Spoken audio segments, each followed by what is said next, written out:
First time posting. I'm in the process of considering divorcing my spouse. We are both 48 and have been married 22 years, and we have 3 children.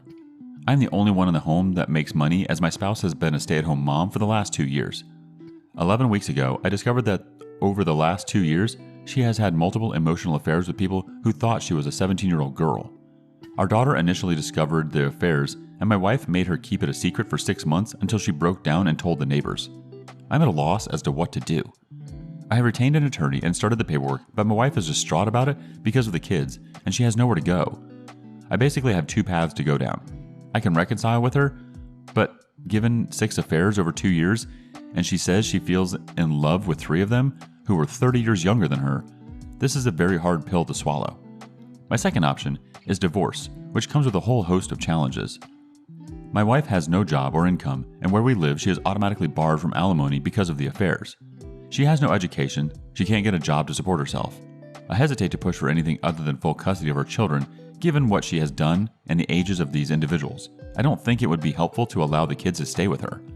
My lawyer says full custody given the situation should not be a problem, but I have my concerns on how my spouse will take it. She is in therapy, and they believe they know what is going on, but she only attends half the time and doesn't do the work that she is supposed to get better, which makes reconciliation even harder to consider. All the family is pushing to fix things and stay together and work it out, but not gonna lie, the pain she caused is deep. Update. So I told the soon-to-be ex that I was going to end it, and I was amazed how she tried to turn our 3 kids on me and how I was breaking up the family. F you, the family was broken when you decided to cheat on me with your boy toys that are 30 years younger than you. She doesn't get the pain her effed up actions caused, and yes, I am effing bitter and full of resentment because the bottom line is, these kids thought she was a 17-year-old girl as they jerk off together, so she basically threw a 22-year marriage away and her 3 kids for a freaking lie. For a fantasy relationship that when the kids found out who she really was from the police, were absolutely disgusted with her. Nothing ever would have come out of these relationships, and you tell me you fell in love with 3 of them, and the deep connection you had with them allowed you to do the things you did? Mother effer, please, you lied the entire time, and you have some effed up wiring in your mind that makes you think any of this crap is okay. Now I sit here trying to pick up the pieces with everything taken away from me and our kids. I sit here trying to figure out how an effing 14-year-old could steal my wife from me, or how an 18-year-old could convince my wife to do crap she wouldn't do with me as her effing husband, and how the F can she be jealous of these effing teenagers? I have to question what is wrong with me and why I can't just man up and move forward and forget this crap because, well, quite frankly, it's an effed up situation. Update. For 12 weeks I have tried to salvage a broken marriage due to a spouse who thought it was okay to connect with individuals 30 to 33 years younger than herself and have online sex. Says she wants to work it out, and I am the most important person in her life. She says she can't live without me, however, doesn't put the work in to do the things I need her to do to fix this crap. F being the dumbass who stands by her side while she tries to figure out why she did what she did. F standing by her side while she sits there and doesn't put in any effort into understanding the pain she caused. What the F goes through the mind of cheaters? Exit stage right, soon-to-be ex-wife. Update. I have come to the conclusion lately that cheaters really effing suck. As I read the stories in this sub, I wonder how it is that people could be so effing self-centered. Over the past few months, I have heard from my cheating spouse how it was just emotional and I wasn't meeting her needs, and the therapist giving me all kinds of advice how I could help her get better because, well, she is broken and needs healing. F that is what I say. Kiss my butt as I walk away from your cheating behind. You don't get to blame me, and for all cheaters, you don't get to blame your spouse. You made a series of decisions which at any time you could have stopped, but you choose to continue and hurt the very people who made themselves vulnerable or your sorry asses. You took advantage of that, and you just plain suck. So with that, for every betrayed person, and on this sub, I say F you to your betrayer. Update. As I progress through this mind screw that my spouse has given by deciding that as a 48-year-old woman, it was more important to have an online relationship with a 14-year-old. Yes, police already know in case you are wondering. It was amazing this morning when she looked at me and questioned why I was so angry. If I wasn't so angry, she could talk to me and perhaps work things out. Because I was angry, she can't talk. Well, F you. You don't get to tell me not to be angry. You choose to abuse a child over our marriage, so yeah, I'm pretty effing pissed off. You choose a child over our children, so yeah, I get to be angry. You choose to lose your freedom, and the kid didn't know who you were. He thought you were a 17-year-old girl. You are effing mental, and you need effing help. But you don't get to complain about me being angry because you brought that crap into our home. Update. Moving forward. In 1 month, I will be taking my kids and moving to a new state and a new job. I am hoping that this new transition will help with the healing. For months now, I have been dealing with soon-to-be ex stupidity, and I will be honest, it still hurts that she chose to have an emotional affair with a 14-year-old who didn't even know her real age of 48. She will get to remain behind and deal with her legal issues on her own. I still struggle at times with how my soon-to-be ex could choose minors over me and what they had that I didn't. I'm struggling with how to tell my two youngest when we move that mom will not be there because she's a predator who pretended to be a 17-year-old girl to lure young boys in for online sex. I struggle with the anger I have towards her because of this sick crap. I struggle with the BS explanations from her therapist about just trying to make a perfect love story in her fantasy world and that it wasn't real, yet my humiliation and pain are sure effing feel real.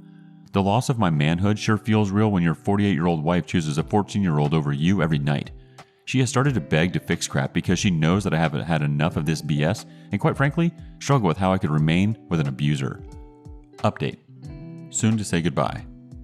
For 4 months now, I have dealt with my soon-to-be ex-wife and her online cheating with a 14-year-old at the age of 48. I will soon be leaving the state for a new job later this month. I will be taking my kids as I don't believe the soon-to-be ex-wife is fit given her past cheating with teenagers. I think she is starting to realize that she will soon be left with nothing for a family as she chose to throw it all away for lies with these kids. She has spent the last week crying and begging me to stay while she gets help, but quite frankly, I don't really give a crap as she has put me through some serious effed up crap. Does it make me a bad person that I don't really care about the crying anymore because I'm still so angry she chose effing teenagers over me and our kids? She lied to these kids about her age and who she was. I can't get past this and want to live the rest of my life without her given what she has done. I have always been the forgiving type, but this crap is just effed up.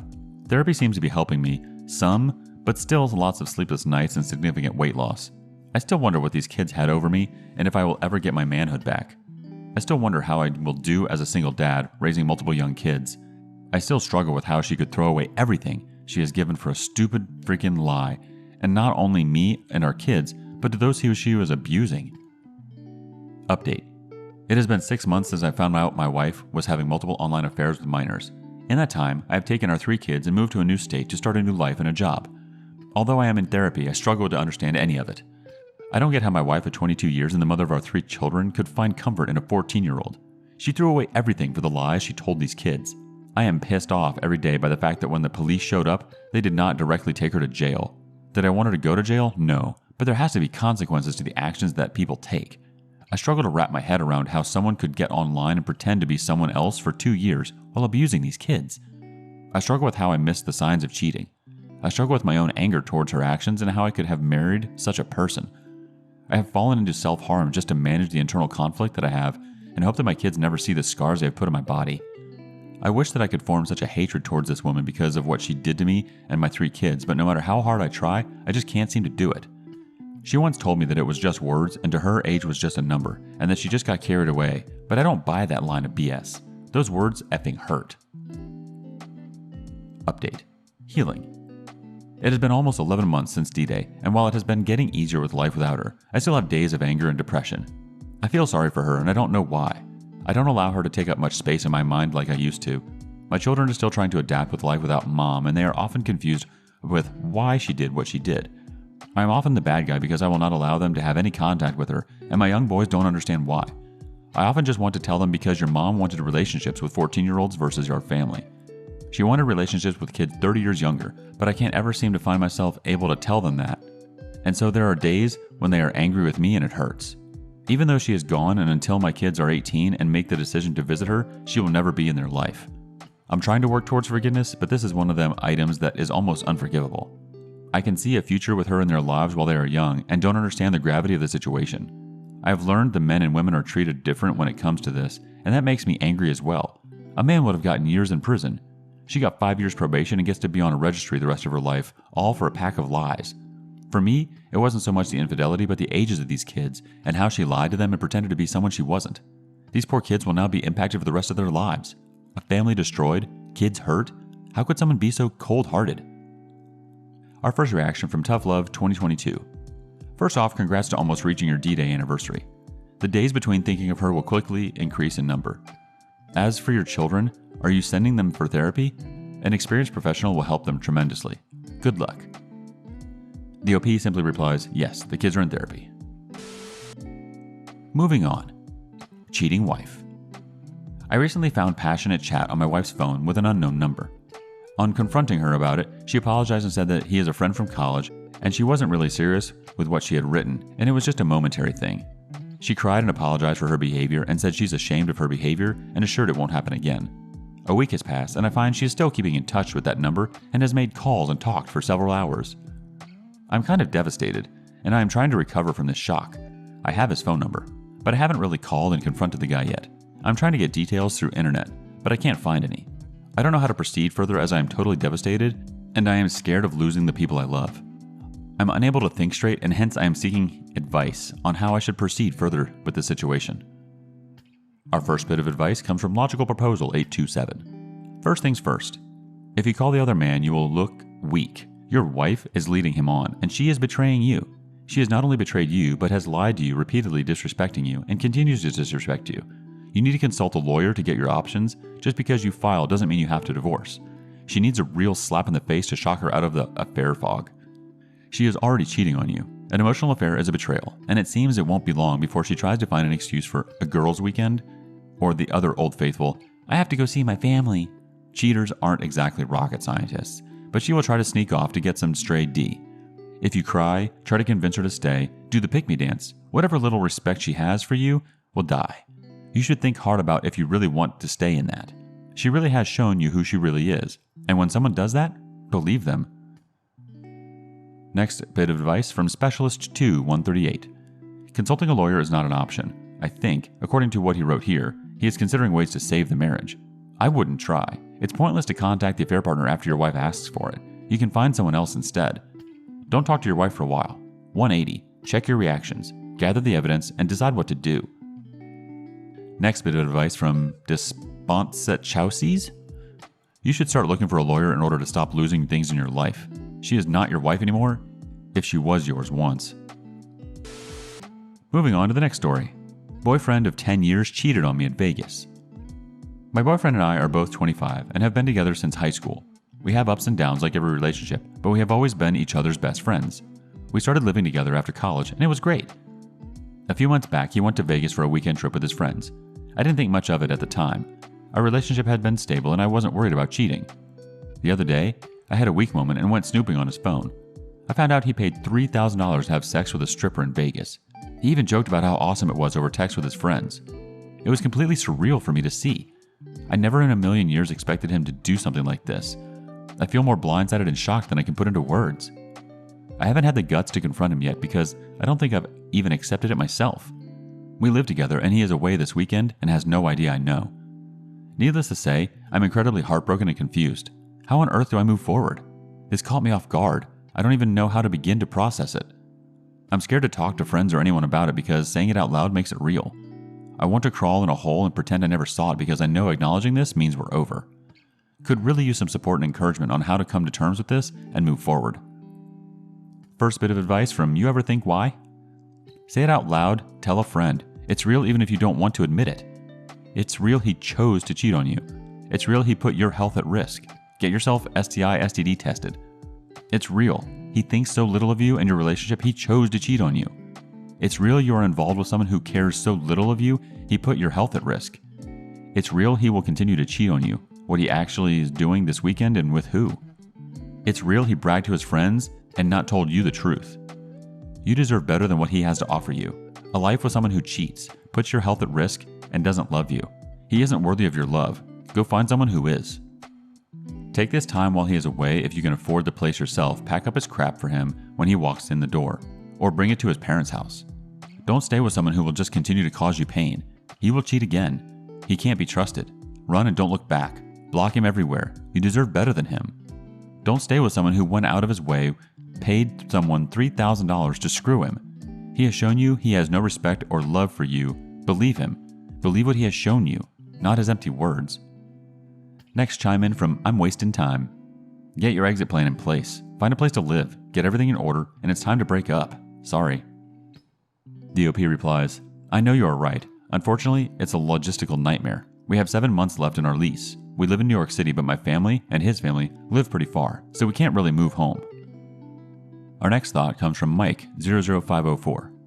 Just let him know you know. Because, I'm sorry, he doesn't regret it. He will seem like he's sorry, but only because you found out. It's better to live a hard life than one full of deceit and lies. The OP replies, nervous because I know he will deny it to his grave. The evidence I have gives him just enough wiggle room to make up an excuse explanation, but I know it's true. Kindly Series 8 says, don't tell him how you know. Be specific enough that you know about the $3,000. If he can afford $3,000 on a hooker, he can afford to be a sole rent payer in your apartment after you move out. Also, I would question his intelligence at spending so much in Vegas on sex, but that is beside the point. Curious, what prompted you to look through his phone in the first place? The OP replies, yeah, he makes a lot of money, so I guess he felt $3,000 is an acceptable amount. He's always been very flippant and wasteful with money, so it doesn't surprise me that he got ripped off by a prostitute. His stupid-ass friends spent similar amounts for their private lap dances, blowjobs. As for why I was snooping, I saw a TikTok the other week about bachelor parties in Vegas and how every guy just cheats on their significant other. I guess that sort of planted the idea in my head. I was curious and seized the opportunity. I did a keyword search in his text and it popped up right away. I'm obviously aware that this was not a healthy way to address my concerns and I violated his privacy. But damn, I never would have found out otherwise. Next thought from Daisy Faye Love. It's over. You can't stay with a man who sleeps with strippers. Also, $3,000 is a lot of money. It's probably not even the first time, and you can bet he plans to do it again on his next weekend away. Doc Halloween closes us out. Yeah, I was going to say that his maiden voyage into seeing a sex worker isn't likely this $3,000 Vegas trip. He's also talked to his friends about it, so you can see this topic is not taboo and is accepted within his social circle. I suspect that he's probably been up to this stuff for a while, and he's always been and always will be two-faced. It's easier lying than being upfront about having sex with other people while trying to maintain a relationship with you. You've just seen behind the veil into what he really is.